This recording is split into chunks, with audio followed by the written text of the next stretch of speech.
Welcome to Real Estate Resource. Thanks for stopping by. Don't forget to like, subscribe, and hit that notification bell so you'll know when new videos are available. I really hope you enjoy this one. So welcome everybody. Today we're going to work on is writing a strong offer. I think that one of the first things that gives you an issue, right, that or an obstacle that you may have when it comes to getting your buyer's offers accepted is the quality of the offer you wrote. And I'm not just talking about the price and the terms and the down payment. I'm not talking about that stuff. I'm talking about it's as little as you don't write it properly, right? The things are blank, there's stuff missing, you put the wrong information in the wrong spaces, it's sloppily written. Look, I mean, I know that sometimes that we have to, for lack of a better option, we have to handwrite offers, right? You know, maybe because you're out in the field and you don't have access. But I think that we have to try to stay away from that, right? Because even that is something that listing agents and sellers judge, right? Because not all of us have the greatest penmanship. And so if it's already, you know, handwritten instead of typed and then poor penmanship, it's, you know, it doesn't help our cause any. So we're going to look at a lot of things. We're going to look at how, you know, the kind of terms that we're going to put in, how we write it, what we write, you know, how we approach each one of how we approach the offer and really have the best written offer that we possibly can. So we're not going to go a lot into loopholes, pitfalls, and, you know, this and counter that like we do with the RPA. And I'm not going to go into the agency disclosure on stuff. We're going to strictly talk about writing an offer today. Okay, so before I share my screen and get started, does anybody have any questions? Anybody? Okay. All right, well then let's jump right in. All right, so right now you guys should be looking at the California Residential Purchase Agreement and Joint Escrow Instructions. That's what you should be seeing. And we're going to just start writing. Okay, so first things first. Again, this is going to be a lot of, right, just kind of minutia details. But again, the more clean, the more complete, the better chance I have of at least getting my offer looked at, right? So date prepared, pretty straightforward. The date prepared is today. We're preparing it today. Doesn't mean it's going to be submitted today. Doesn't even mean it's going to be signed by my buyers today, but it's going to be prepared today. So make sure that date prepared is correct, because later on in the transaction, that date prepared is what we're going to be referencing back to when we're making addendums and amendments and, you know, other forms that are attached to this purchase agreement. We're going to be referencing this date prepared date. Okay. This is an offer from. This is really important. When we're doing this, when we're writing this offer, we have to make sure that we're writing the offer in the legal name of the purchasers, their full legal name, because a lot of times we know people by one name, right? We know them by, you know, like, I'll just use an agent here, Trino, right? We call him Trino. His full name is Trinidad, right? So if we're writing that offer and he's getting a loan, the lender's going to want to see that that offer says Trinidad, not Trino. So we got to make sure that when we're sitting with our buyers that we're writing their legal name, which means that as soon as I start writing their name, maybe I check their ID. And it's not even a bad idea to put the full name in there. So for example, let's just say that I'm the buyer today. So my name, right, my full name, my full legal name is what I'm going to write in there. So I'm the buyer for this. Full legal name is there. Now there is no issues. There's no issue for the lender, because when the lender sees my documents, they're going to see this is the full name. This is why we want it to be correct, right? If let's say, for example, you only knew me by my middle name, right? You only knew that that was my name, and that's how we had met because that's what I went by, and you wrote the offer like this, we'd have to make an amendment or even change the purchase agreement altogether for the lender. So let's make sure that we've got the correct legal name. Okay. Now, if for some reason I need to add a co-borrower, there's two things that I could do and we haven't gotten the co-borrower because I'm writing the offer, I could put my name, and I could put and or assignee, right, in there, and or assignee. What that means is that I may assign it, because I could do that with a co-borrower, because now when we're adding buyers, that's what we do, right? We have to do an assignment of agreement addendum. Or I can write in here the term et al.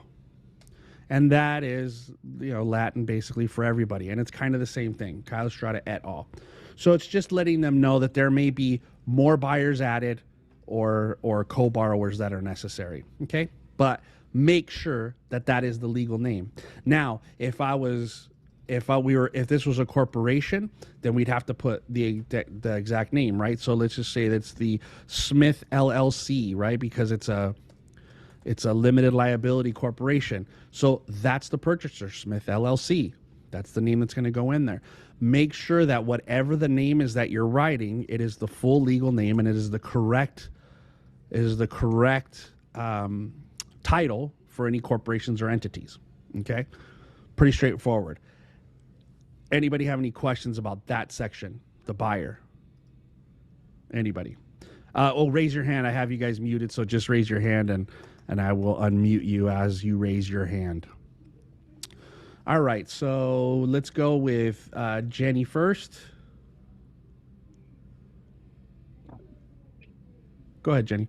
I do have a question. So if there are more than 2 signers on the contract, I put all of the names on that line?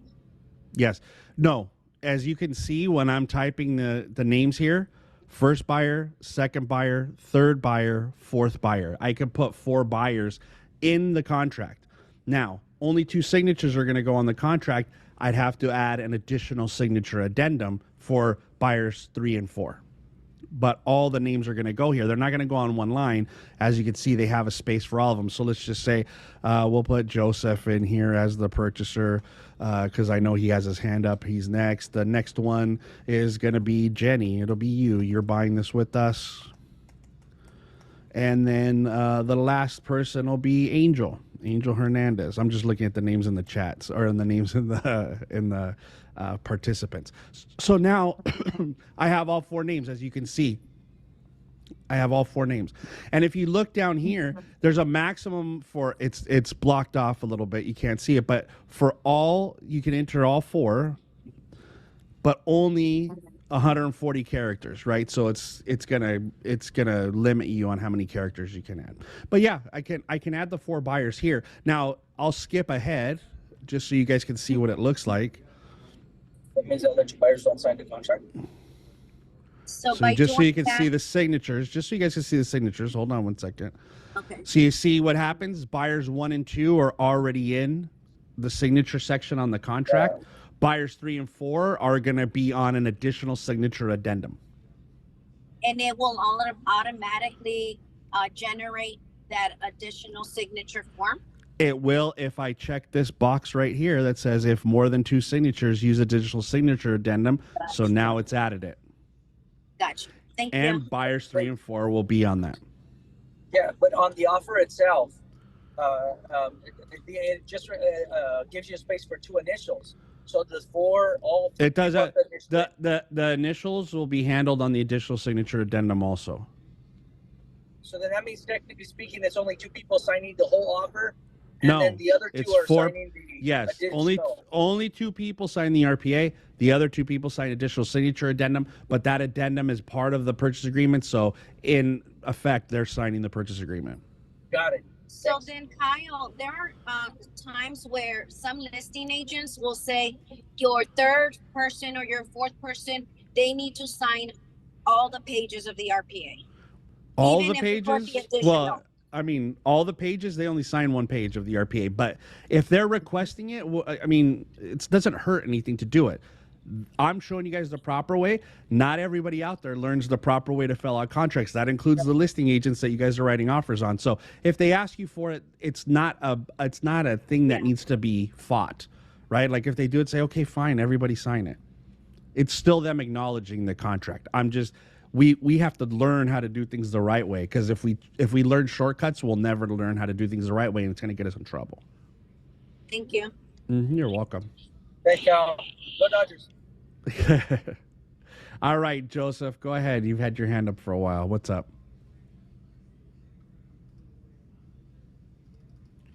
Did we lose him now? Joseph, are you there? Okay. Oh, we lost him. All right. So that's the names. And you know what? I like the idea of, we've talked about this in other contract classes about the amount of names that go in. It's nice to be able to show you guys this is what it looks like. Because I think sometimes when I say, I know I have conversations with people say, hey, you could put 4 names on that line. It still doesn't kind of register, I think, but seeing it, hopefully that helps with the registering. All right. Next up, the address, right? So we'll just make the office the address that we're making the offer on, right? Because it's just easy. We don't have to try to find, we don't have to try to find a property to do this. What happened here? My Pico didn't take. There we go. County of Los Angeles, and it's not working. We'll type it in. I won't be lazy and use the drop downs. Okay, so Los Angeles, that's it. Now, assessor parcel number or numbers. If you have the correct parcel number, put it in. If you have a property that is on 2 parcels, please put both parcels in, because sometimes, people take 2 parcels that are next to each other, they tie them together, and then those 2 parcels are now one basically, but they still show us 2 specific parcel numbers. So include all the parcel numbers. If you have a street address and you don't have the parcel number in, it's not that big of a deal because we have a street address, okay? If this were, for example, a property that was a vacant lot that didn't have a physical street address, a mailing address, then it would be a necessity for the parcel numbers, okay? All right, so Joseph's back. He says he crashed, but his question is, do you have to include middle name for offers? I usually don't. You don't have to. As long as the full name, their first name and their last name, right, are the legal full names. I just was saying it's not going to hurt anything to add it, but for some of us, it may not be a bad idea if we have middle names for our clients, because we work with so many people that have common names, right? This isn't going to affect everybody. So those of you guys that are watching this later on YouTube that don't work in our market area, but in our market area, for All Stars, we have a predominantly Hispanic market area. And there's a lot of common names. So if there is a way to have a middle name that differentiates them from, another person with the same name, then please do it. And like Jose said, it depends on the lender. Like some lenders might require that it has that because that's the way they're filing the application. So most of the time, not a necessity. Again, this is about having a strong offer, because let's say, for example, that the lender that was doing our deal needed to see my middle name on the offer, and we didn't have it, right? We didn't have it. And we got our offer accepted. And now I have to go back to the listing agent and say, we have to amend the purchase agreement. We have to change it. I have to resubmit another purchase agreement. It starts to create a weird relationship with the listing agent, because, again, it's like, hey, okay, you don't know what you're doing. Fair? So, no, it's not necessary. I don't think it's a bad idea. All right. Moving on. So we got the address in. We're good. Okay. So now we're going to go down to the confirmation. Again, talking about how strong our offer is and how clear it is, please, let's make sure. So the seller's brokerage firm that's working for the seller will just say it's Smith Real Estate, right? So Smith Real Estate is the broker. Look up the broker's license number. 1, 2, 3, 4, 5, 6, 7. I don't remember. I think it's 7 numbers, right? 0, 1, 4, 5, 7, 7, 0, 6, 8 numbers. Okay. So 8. Get their license number. Look it up. Put it in. The agent is, another agent that works there, and his license number is, 1, 2, 2, 7, 7, 7, 7, right? He's got his license number in. I think we need one more. So you get his license number. Look it up if you have to. Put it in, because if I don't put it in, it creates a counter. It also looks like I'm cutting corners. I'm not doing my job to write a clean offer. For us, we all know this is Century 21 All-Stars, right? Our license number, make sure you have this, 0218-0965. That's our license number. Now, I'm also writing the offer for myself as the buyer. We're the buyer's agent only. So let's see, it's going to be me again as the agent. And we're going to put 457706. We're going to put my license number in there. Make sure that is complete. I know some of this stuff that we're going to talk about sounds like this is everybody should know it. Everybody should know it. But you don't have any idea, not just from our office, but from outside offices, when we look at offers and I help review things for you guys, how many times I look at this and see this is not complete. So again, what it does is it starts to give them an image of you, right? Because we all know that first impressions, and especially now because as agents, we don't have the opportunity really to meet with the agent. We don't have an opportunity to create a relationship, whether we talk to them on the phone or by text or by email, and we submit these offers in a vacuum. So their impression of us most times comes from the text that we send and this offer when they get it. And if things are missing and things are misspelled and things are written improperly, it starts to create already that image. And as we go down the line, it makes them start to think, I'm not working with, this is not going to be a great agent to work with. So we got to keep those things in mind. So here's what we write in: the name of the brokerage for the seller, name of the agent for the seller, our brokerage information, and our name, and make sure all the licenses are correct. Okay? All right. Questions so far up to this point? We're in confirmation of agency. Darwin, go ahead.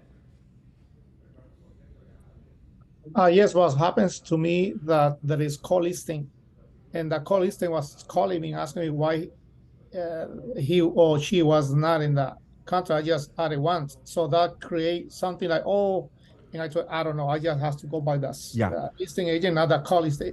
It creates something like, I don't know. That's why I'm asking, we have to put both of them? How? Or that's a great question, Darwin. Thank you. You know what? That is an excellent question. Let me explain that. Oh, so if there is a co-listing and it shows in the MLS, or it shows in the MLS, if that is the case, then there's this little checkbox right here to see if more.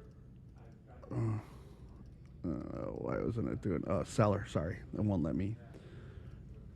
If more than one brokerage is representing the seller, what's going to kick in now is this form, the ABA, which is the additional broker acknowledgement, and it makes it part of your purchase agreement. So basically what that's doing is it's a confirmation of agency, and it allows for the other listing agent, it allows for that agent that is the co-listing agent to be able to also acknowledge. So yeah, great question, Darwin. And yes, if you see that it is a dual agency situation, I'm glad you brought that up, because I might have skipped over that. If you do see a dual agency situation when you're looking at the MLS, please include this. What it does now is it reduces counters, and you're going to stand out a little bit, because I guarantee you, of the 15 offers they get in, you may be the only one that has included this additional broker acknowledgement. Did you have something else to say, Darwin? No, boss. Thank you. All right, no problem. All right, so we've got a question in the chat here. We have had a few offers accepted due to the way we read our offers. The listing agents have said the way we completed our offers would reflect the way we were going to work. Then we opened escrow. I think what happens is, and especially is, as you start dealing with the agents that have been in the business longer, the more professional agents, they recognize this stuff. They recognize the quality of the way your offer is written. And again, it's your impression. It's the way that you make your introduction to these listing agents, because the majority of us never meet face to face. So this is in the vacuum. We are sending in this offer, and you want to make sure that this first meeting is as good as it possibly can go. Okay. All right. So moving on, purchase price. Pretty straightforward, right? Like, it's a lot easier than it used to be in our previous contracts. So we're going to buy this property for $800,000, right? Did I do enough zeros? Yes, I did. right? So we're buying it for $800,000. Now, if it is all cash, if legitimately I am bringing cash, I am going to wire the full $800,000 into escrow to purchase it, then by all means check that box.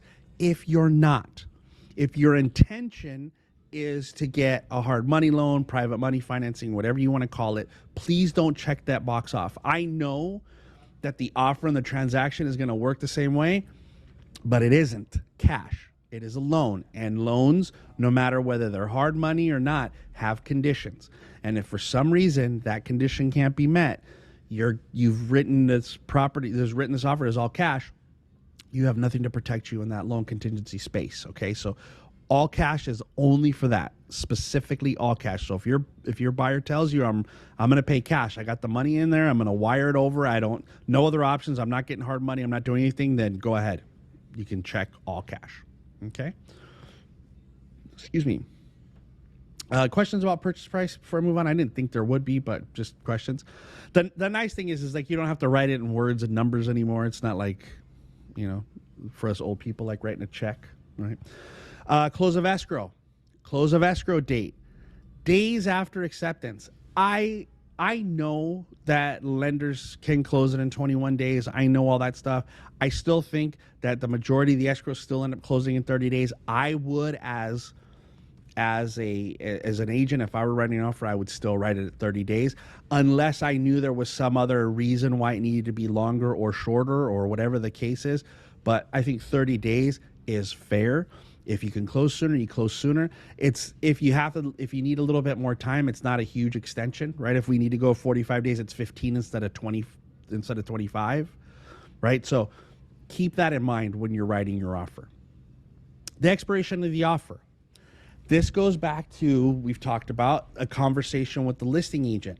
By default, it's 3 calendar days after the buyer signs it, right? So remember, our prep date is today. Maybe I don't meet with my buyers till tomorrow, so our signature date is tomorrow, which means that my offer would expire on Monday, the 28th, right? Because it's 3 calendar days after the buyer's signature. But the agent has already told me I'm not going to be able to present offers to the seller until Wednesday afternoon. So guess what I'm going to do? I'm going to look at the calendar and I'm going to say that means next Wednesday, the 30th, I'm going to make sure that my offer is good through the 31st. I don't want there to be any questions. Again, this is another way that you show the agent that you listen and pay attention, right? Because if I have a conversation with you as listing agent and I say, hey, I'm not going to present offers until next Wednesday evening, and then you send me an offer that expires in 3 days. Now, maybe most agents don't think that way, but I'm going to look at it and go, I just told them. I just got off the phone with them, told them I'm not presenting, right? What that does now for me as a listing agent, and I'm not saying this is every listing agent, but what it does for me, and it should for others, is it creates a counter. Because now I have to say, in my counter, I have to say, by the way, buyer acknowledges that offer that expired on, 8/27 or 8/28 is still valid, because I don't want there to be a question. So I have to acknowledge that, okay? Questions about the expiration date? Anybody? All right. Moving right along. Initial deposit. I mean, at a minimum, your deposit should be $10,000. At a minimum. At a minimum, $10,000. At the price points that we're working in, nobody is writing an offer that doesn't have at least $10,000. We need it for a down payment, right? In our price points. So I think 10,000 is your bare minimum. In this case, like I wrote this offer at 800. If I was really writing at an 800 or an 850 or $1 million or over, then we should probably start looking at 3% of the purchase price, right? Which in this case would be what, $24,000. So I would be looking at that. When I get to these higher amounts, if I want to be competitive in these higher amounts, I would start thinking 3%, because for those of you guys that are out there writing the offers on these higher purchase prices, the 800, 900, $1 million and plus, you're already getting that counter offer back at 3% of the purchase price. I see it all the time when I review counters for agents. So be proactive. Be proactive. And if you read the MLS, a lot of these higher price properties are already putting in the MLS, they want a 3% down payment or deposit. So keep that in mind. Matthew asks, can you leave the expiration date blank? Yeah, for sure, because by default, it's 3 calendar days. So if it's blank, it just expires 3 days from the date the buyer signed it. So yeah, you can leave it blank. I don't suggest, if you know that they're going to present it right away, don't worry about it. In this case, we're talking about our conversation right now and writing the offer for this property. The listing agent told me he's not presenting until Wednesday. I could still leave it blank, but again, remember, it's the impression that we're leaving on the listing agent. We're trying to do the best job we possibly can for our buyers. Right? We work for our buyers. Our job is to help our buyers out. And if we're taking shortcuts, we're not doing the things that we know are possible to help our position for them. Are we really giving them the best service and expect for them to give us referrals, right? When we're struggling to get offers accepted. So I'm not saying that these steps are going to 100% guarantee that you get your offer accepted, but they are going to be, they're going to give you a lot better chance if your offers look like this when they get sent in. Okay. By default, it's within 3 business days. Now, in the offer, the escrow deposit is the only thing that references business days. Okay? So, within 3 business days. That means if I were to get my offer accepted tomorrow, right, which is Friday, so Friday the 25th, I get my offer accepted. Well, Saturday and Sunday are not business days. So I don't start counting till Monday. So Monday, Tuesday, Wednesday, I'd have to have my deposit in by Wednesday. So keep in mind those things within 3 business days. The reason I say this, because when we're writing the offer, right, we could say, tell our buyers, hey, look, maybe instead of 3 days, you have the money, you're able to do it. What if we say that we'll wire the money within, 1 business day of acceptance, right? Because you have to say 1 business day. You can't say 24 hours, because if I get my offer accepted on a Friday, then Saturday is not a business day. So 24 hours doesn't allow me to do that, and I would be in breach of the contract. They would still have to send me notice to perform and things like that. But if I want to shorten it and I have the money and I have the ability to, I could put in there, I could type 1 business day. Right? So what would happen is acceptance is day 0. Right? So if I get acceptance on Friday, that's day 0. The next business day is Monday. That means I would just have to have my money wired in on Monday, which is possible as long as the money's available. You don't do that if the money's coming from somewhere else, or they got to borrow it, or they're scrounging. Leave it alone. But you could use this as a tactic to say, okay, look, I'm putting myself in a better position. So keep that in mind. Okay, we're not going to do anything for increased deposit. We've talked about it, but increased deposit is for money that you would have to put into escrow after acceptance to hit a certain level of a deposit. Or, like, for example, just since we're here, I've had this conversation a number of times in the past couple months. Money coming from a 401k or money coming from a contingent sale, and the buyers don't have any money, right? I'm buying a property because I'm either getting all the cash from the sale of my property and I don't have the money at the moment to put in, or I have a very little amount of money. Or the other cases, I'm getting money from a 401k and I have very little cash now, but I have plenty in my 401k that I'm borrowing from.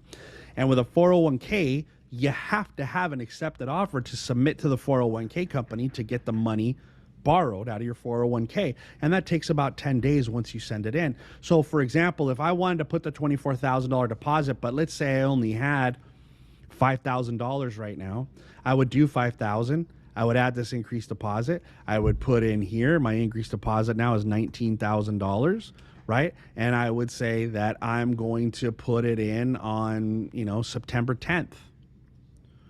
I'm going to deposit that money on September 10th when I have my money back from my 401k. Okay? That's how you use the increased deposit. You don't use it because the listing agent asks you for a larger deposit than what you did. So, but in this case, we're not going to use that. We're just going to do a $24,000 deposit. We're going to do 3% of the purchase price. But again, remember in your notes, a minimum of $10,000. Minimum $10,000. Questions about deposits before I move on to the interest rates? Anybody? Somebody's clapping, but nobody has a hand up. All right. All right. Next up, loan amounts. The first. Okay. So let's say for this offer, I'm going to put 20% down of that $800,000. So that 20% is, is 160. So that means my loan amount is going to be $640,000. Right? That's my loan amount, $640,000. Okay, and it shows you here. The nice thing about this is it doesn't change based on this number. Like, I don't think you can adjust it. It just tells you what the percentage is. So it helps you with your math. Right? So when I wrote 640, it says 80. Great. I'm putting 20. I'm right. I got the right amount there. Okay. It's a fixed rate, so I don't have to do anything. It's default at the fixed rate. Okay. It's a conventional loan by default. That's what I'm getting, conventional loan. If for some reason other than that, I was doing let's say I was doing an FHA loan for the 800,000, right? Minus 3.5%.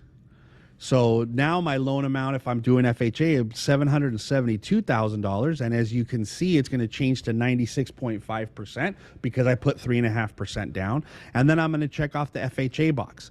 Once I check off that FHA box, as you saw down here, it adds in the FVAC, which is the mandatory clause about protecting the buyer's deposit. So either way, whatever it is, if I'm still doing it as a conventional, then I'm going to put the conventional there. I'm going to take off that FHA, and that's what we're buying.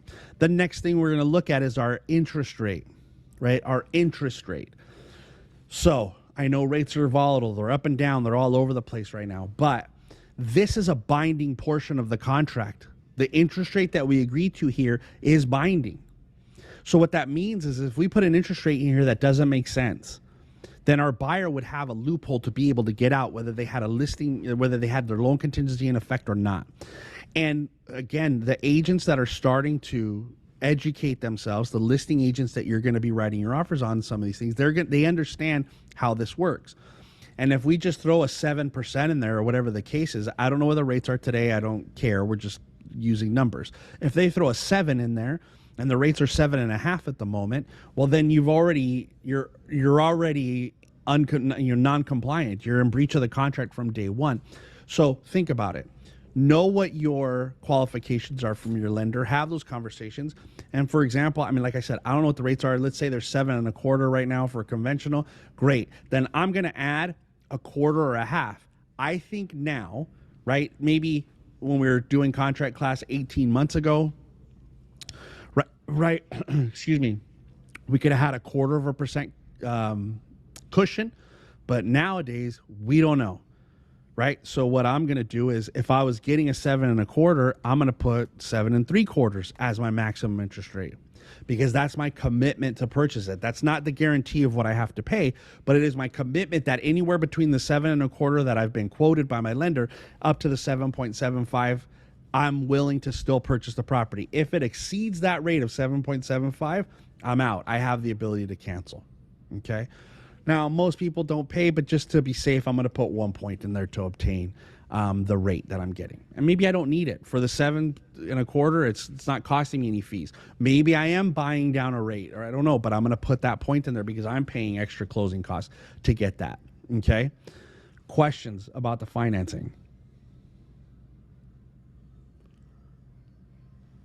Okay. These can't be blank. They can't be blank. Okay. But if you know, like this, when I put in a point in there, that's again, it's a conversation with your lender. If your lender tells you, oh, it's a 1.25 for this, then you got to make up for that. You got to put it in there. If you're not paying any points, you throw the point in there just in case something comes up. Okay. All right. Good. You guys are following along. I got no questions in the chat. Nobody's raising their hand. I'm either very clear or you're so confused you just want this to be over. But either way, I'm going to keep going. Joseph, go ahead. So if the buyer's not paying any points down, do you put 0? I would still put 1 just in case something happens. Just in case something happens. Remember, that's a maximum. Buyer to pay up to. It's not a commitment to pay it. Okay. Thank you. Mm-hmm. All right, let's see. Darwin, go ahead. Let me unmute you. Oh, you're already unmuted. Go ahead. Yes, was usually I've been doing a few offers with hard money. What I do is I go where it says others and write down hard money, even though that it's kind of like, it's not cash because it's hard money. So I don't know if I do it right. You're talking about here. You write hard money here. No, usually I go on the top where it says others, where it says FHA, BA, seller financing. Oh, that's fine. You could do that too, but do you know the terms of that financing? What I would do is if it's a choice between cash and hard money, because the interest rate is, maybe, I mean, the interest rate's going to be high. So if you know what the interest rate that they're dealing with, that's fine. Put it up here. Otherwise, just right here in additional financing terms, buyer may be obtaining hard money financing. Now we'll get to that in a moment. Okay. But yeah, if you want to put that here, but you just have to put terms in here of what they're borrowing, right? So it'd be the entire 800,000, whatever the interest rate is, what they're paying on the. You'd have to know all of that from the hard money lender in order to really complete this section. Is that fair?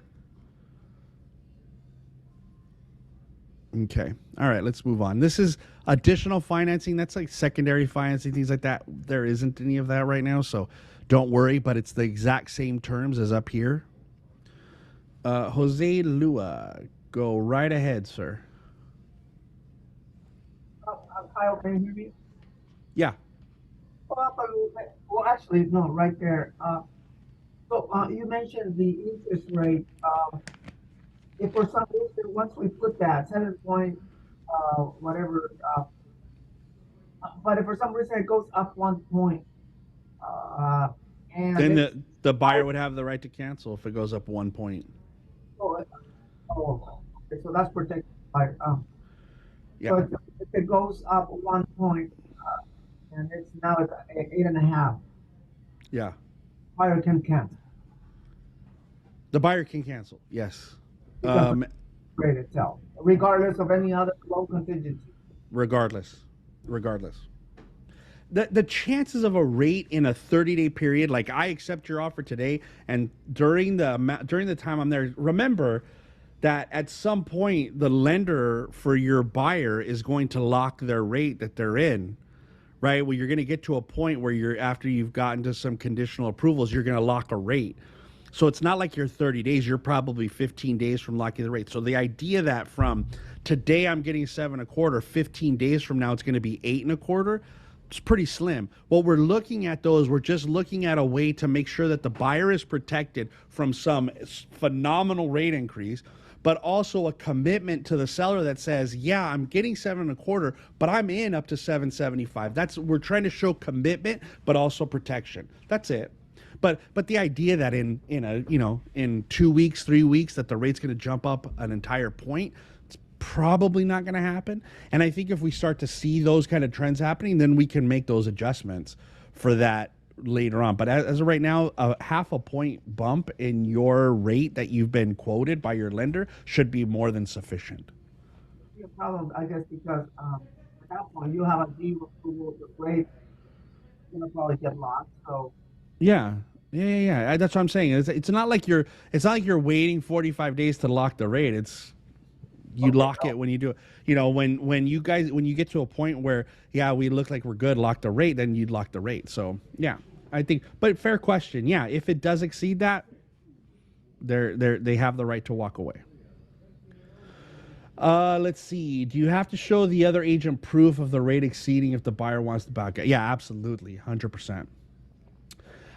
Carlos says, always recommend to lock the rate as soon as you open escrow with the lender to avoid the rate increase, because chances of rates going lower is slim as opposed to going higher. That is true. There are some occasions where you shouldn't. Oh, that's Yudi. Thanks, Yudi. The only thing I would say is there are some occasions where you shouldn't. If you're working with a contingent offer, either way, seller is contingent or the buyer is contingent, I wouldn't lock right away. And the reason for that is I have been dealing with agents and transactions where an agent had written an offer on a contingent property. The seller needed to find a replacement property. They locked their rate immediately, and the seller still hasn't found a replacement property or hasn't removed that contingency, and and from the beginning knew that the sellers had a 30-day contingency of finding a replacement property, but the rate was locked. So now they're at a point where it's time for the seller to remove the contingency, yes, for finding a replacement property, but not to close on their up leg. And now the buyer's at a position where they have to close or they're going to lose their rate because they locked 30 days ago. So there are, yes, you're probably, in most cases, you are safe to lock immediately upon getting your offer accepted. There are some where you are not. Okay, so you got to keep that in mind, but thank you for your input, Yudi. I appreciate that. All right, let's move on. The occupancy type. If they're buying it as their principal residence, that's the default. You don't have to do anything. But if they're buying it as an investment property or a vacation home, you got to let them know, right? Because again, going back to the lenders, this is going to change the type of loan and the rate that they're able to get, whether it's an investment property or it's a second home, right? It's a vacation home. So keep that in mind. Tell the truth, please. Here's my balance of down payment, right? The $136,000, and that is the $136,000 that is here is the down payment, including this $24,000 deposit. So if I total up my $24,000 deposit, my $640,000 loan amount, my $136,000 that I'll have to bring into escrow to close, you get a purchase price total of $800,000. That should all match up. As long as that all matches up, we're good to move on to page 2. So let's move on to page 2. All right, here we go.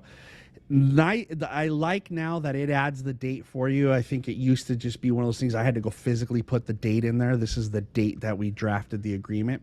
Here's our address here at the top. This is seller credits. So one of my pet peeves about seller credits is when agents, buyer's agents, like to just use a blanket number, right? They say, okay, well, the sales price is $800,000. So I think, FHA or conventional or whatever, they allow for 4%. So I'm going to ask for $32,000 in closing costs, right? Because it's 4% of the sales price. Now, are they going to need $32,000 in closing costs? Probably not. The thing is that what happens is in your buyer's mind, now we're talking about their mentality, but also we're talking about the strength of an offer. So my buyer does need closing costs, but they don't need $32,000. So me, as the good buyer's agent, the conversation goes back to my lender and say, look, I know they need closing costs, but I'm not going to ask for a blanket 4% because I know they don't need that much. But the seller, when they look at this offer, and the listing agent, when they look at this offer, they have to assume that they're paying $32,000. So even though I offered $800,000, it's really as if they're selling the house for $768,000, not $800,000. So their net is diminished by $32,000. Now I know we need closing costs, and they're probably going to pay them, but what is the amount they need? So the lender says to you, oh, well, they really only need about $14,000, right? Because they have some money, they need that. So $14,000 looks a lot better on my offer than $32,000 does. But I see that so much with you guys, and I know these are big numbers we're talking about, but I see that so many times with agents that are writing offers that just put 3% of the sales price as closing costs when you don't need it. Now, if you do absolutely need it, great, ask for it. But in the majority of the time, your buyers do not need that much closing cost.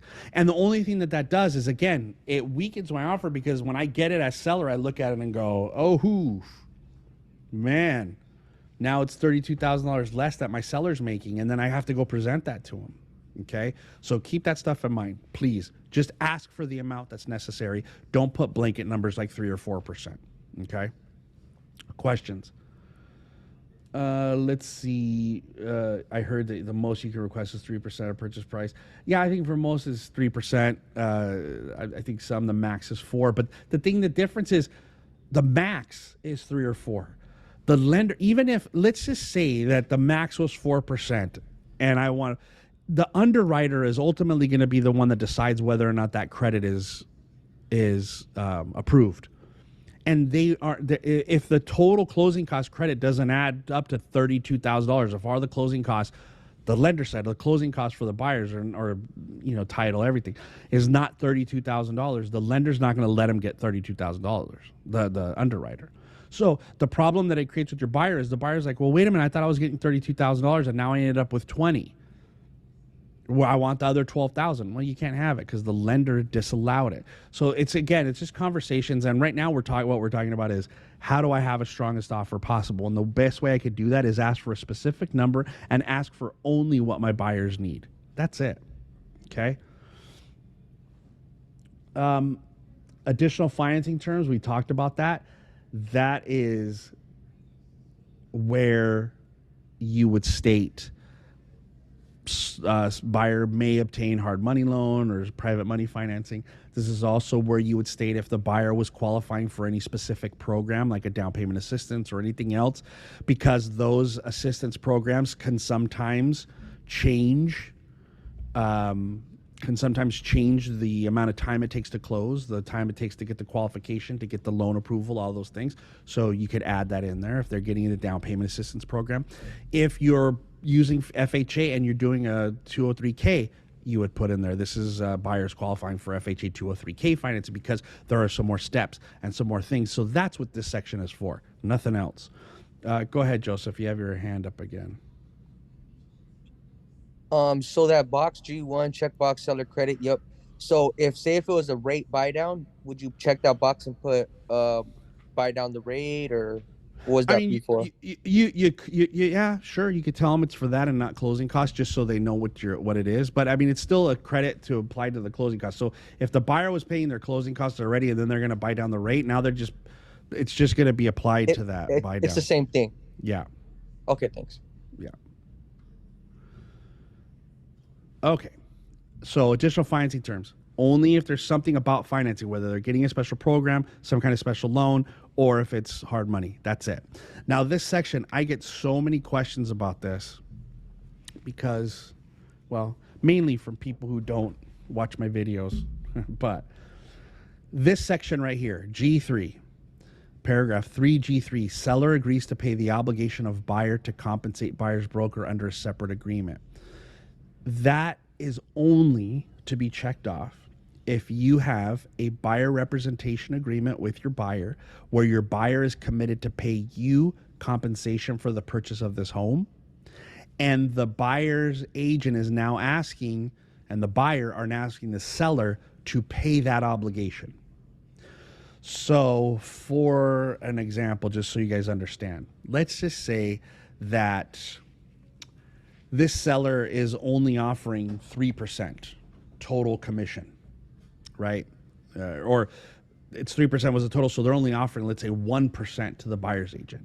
And your buyer says, no, you know what? I think it's only 1%. I think I'd like to pay for your commission, right? You guys would do a buyer representation agreement, compensation agreement also, and figure out the compensation that your buyer was going to pay you.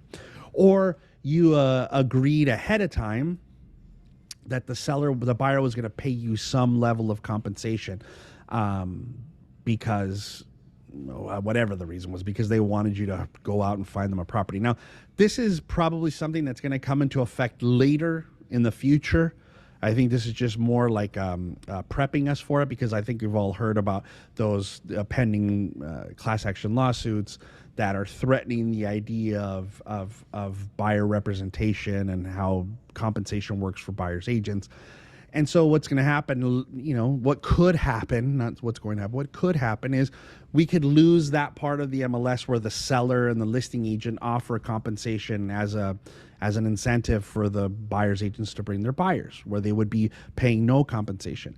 And the way for the buyer's agents to get compensated would be for the buyers to pay that compensation based on the service that you provide them. So let's say that was the agreement. Hey, I agree, I'm going to pay you 3% or 2% or whatever that amount is. And then we write an offer. And let's say that we write an offer that's fantastic. List price is, $745. We're writing at $50,000 over. My buyer could say, hey, that 3% I said I was going to pay you, or the 2% I said I was going to pay you, can we ask the seller to pay that instead of me paying it? And that's what this is.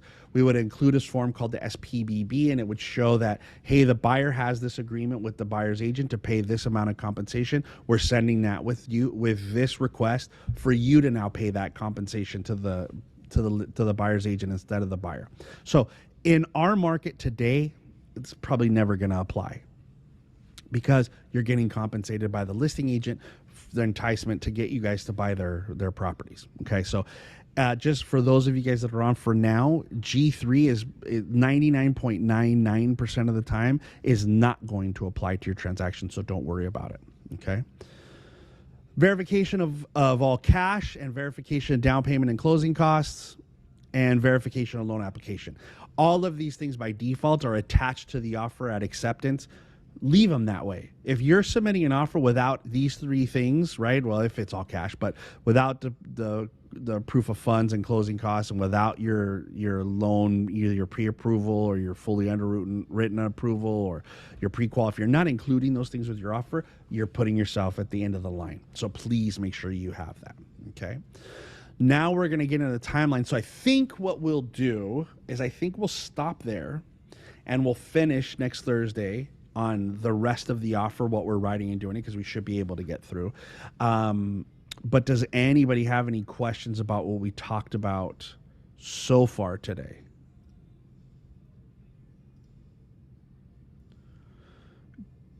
Okay, Joseph, go ahead. What would be the form if you without that form, but like let's say they were offering 1%, but you didn't have the buyer's agreement compensation? So what would you do?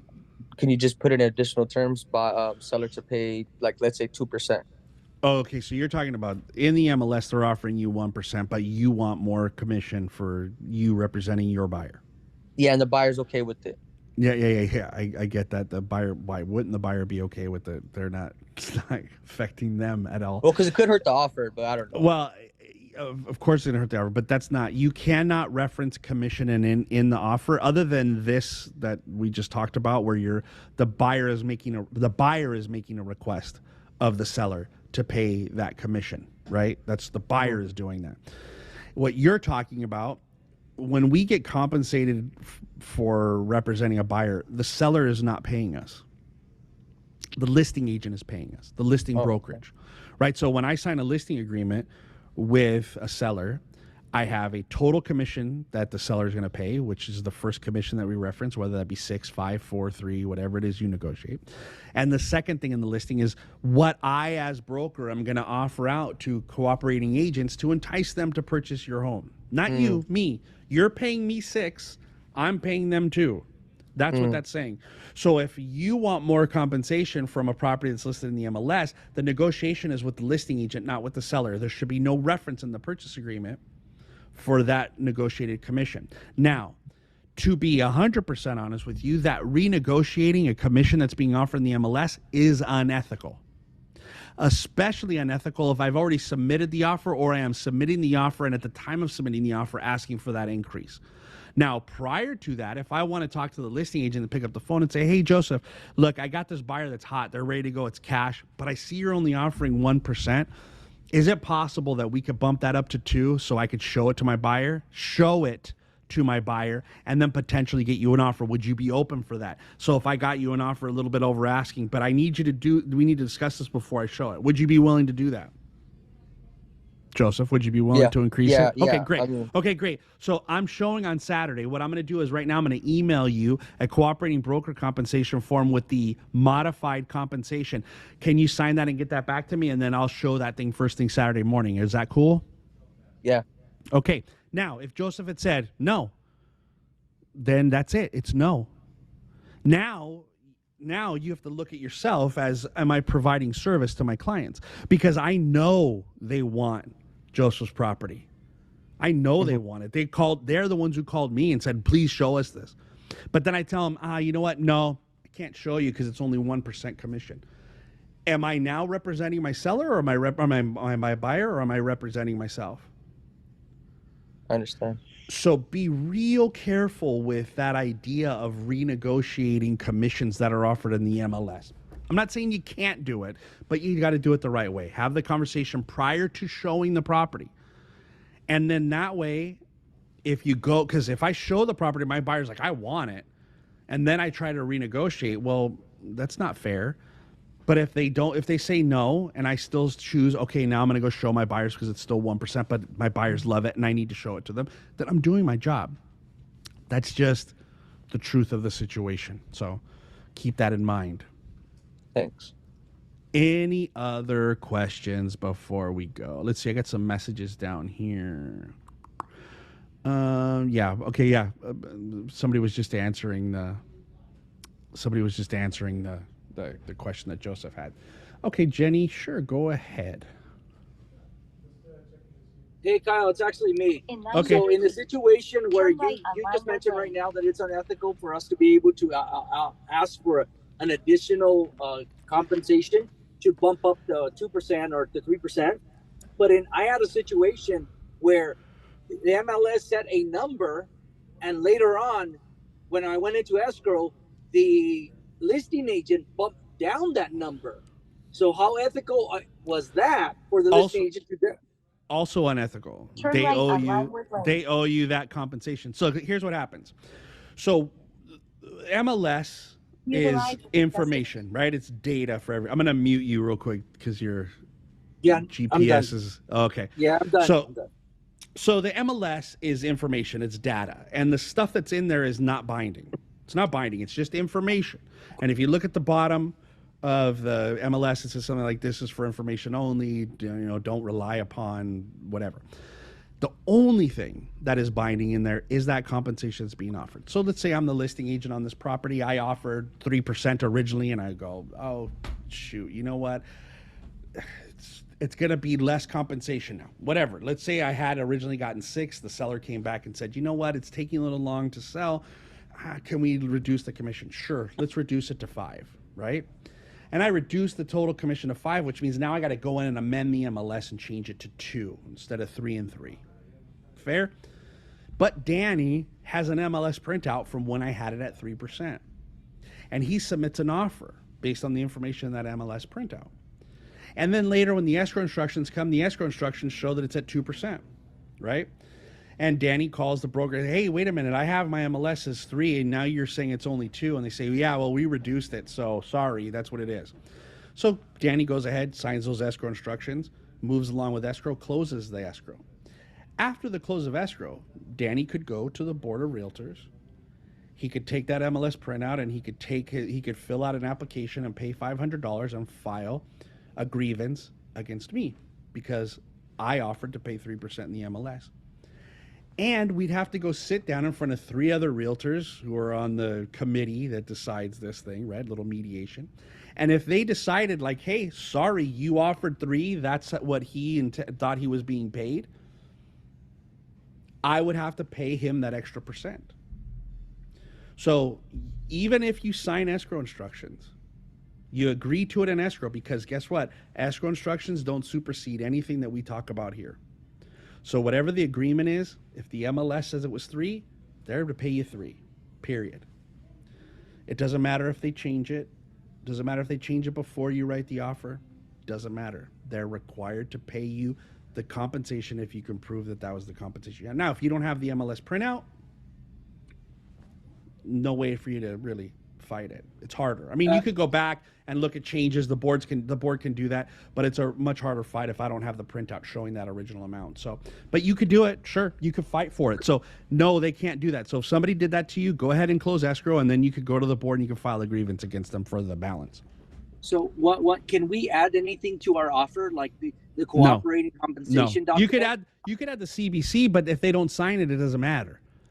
You can add the CBC, but if the broker doesn't sign the CBC or says, oh, no, it's 2% now in the MLS, don't sign a CBC, because once you sign a CBC that's at 2%, like if he sends you one back, you're committed to the 2%. But if you have an MLS printout that was 3, go ahead and close it at the 2. If you want to fight for that extra point, you have the right to do that because they changed it with that, and they didn't have you sign something agreeing to that change. Okay, thank you. You're welcome. Go ahead, Jose. We need to go get the keys.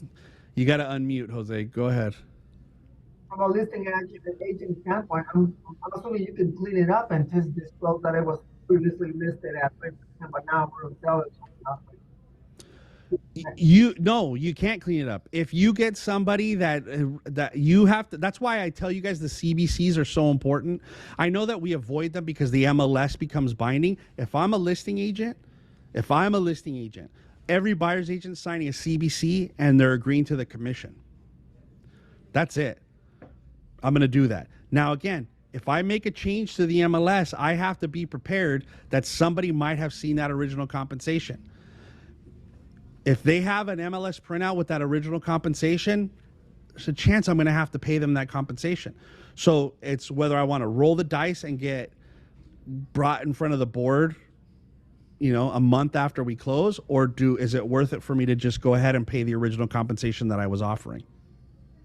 But what if they sign the commission instructions? Oh, if the commission instructions from escrow doesn't matter. That doesn't matter. That changes nothing.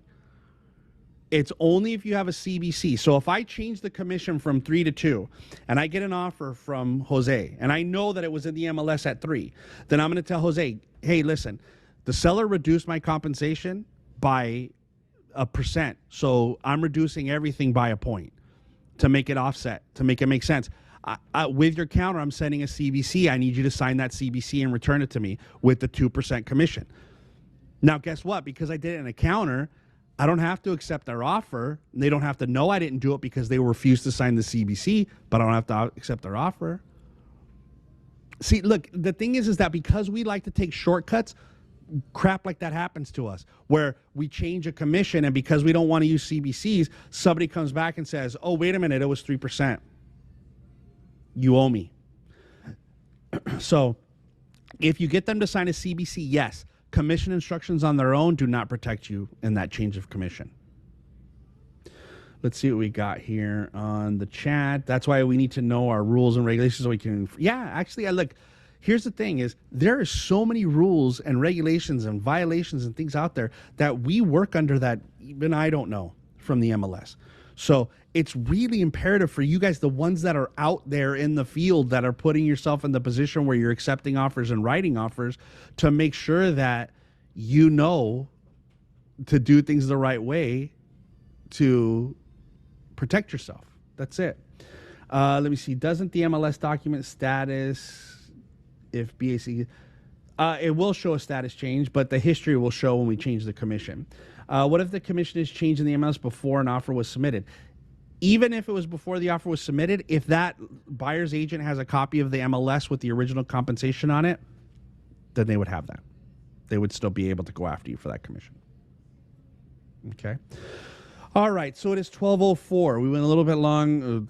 Looks like we're going to go a little bit longer. What's up, Jose? Okay, so I'm just thinking, is it worth putting up a fight, Kyle, during the negotiation, during escrow, meaning asking, having the other realtors on CBC, pushing it so I can get, if I can go to the board and try to get that 1% after that. No. Oh, well, I mean, you're talking about, okay, is it worth the fight? Well, if I wrote the offer, and I mean, at least I'm going to bring it up, right? If I write the offer and I get my commission instructions like, hey, whoa, Jose, I have the MLS and it says it's 3%, and now I just got my commission instructions and it's 2%. I'm not signing those. We need to fix those. Oh, no, I changed it. Okay. Then maybe I have some email communication with you, and I'm going to say, okay, well, here's a copy of the MLS that I have. That means you're bound to pay me the 3%. And you're going to say to me, no, I'm not. You're signing the 2%. Okay, I'll sign the instructions for the 2%. Then after we close, then I'm going to say, okay, I'm going to go to the board because he knew and he still didn't honor it. Now, if I go to you and say, hey, Jose, come on, man, it was 3%. Here's the MLS printout. You're supposed to pay me 3%. And you're like, I know, but the seller reduced it, all these things. Am I going to fight afterwards? Maybe. But at least I'm going to ask him, hey, can we fix it? Or can we make some kind of an adjustment because you were offering me 3%. I thought that's what I was getting paid. But no, I'm not going to cancel a deal over it. I want my buyers to get their offer accepted. And then it's a decision whether I want to pay the $500 and fight for it or not. I mean, like I can tell you guys that I've been involved in cases on both sides where we were the agent that changed the commission and where we had an agent change the commission. I was not here at my other offices, but it happens, and it happens a lot. It happens more than you guys would actually believe that it happens. So, all right, so that's it. No more questions. Sorry, I'm cutting everybody off. We got to go. It's a little bit long. So thank you guys for being here. I promise we will finish writing the offer next Thursday. If you guys want to go back and review this, take looks at it. It will be on YouTube later this afternoon. I appreciate you all for being here. Thank you so much. Have a great day.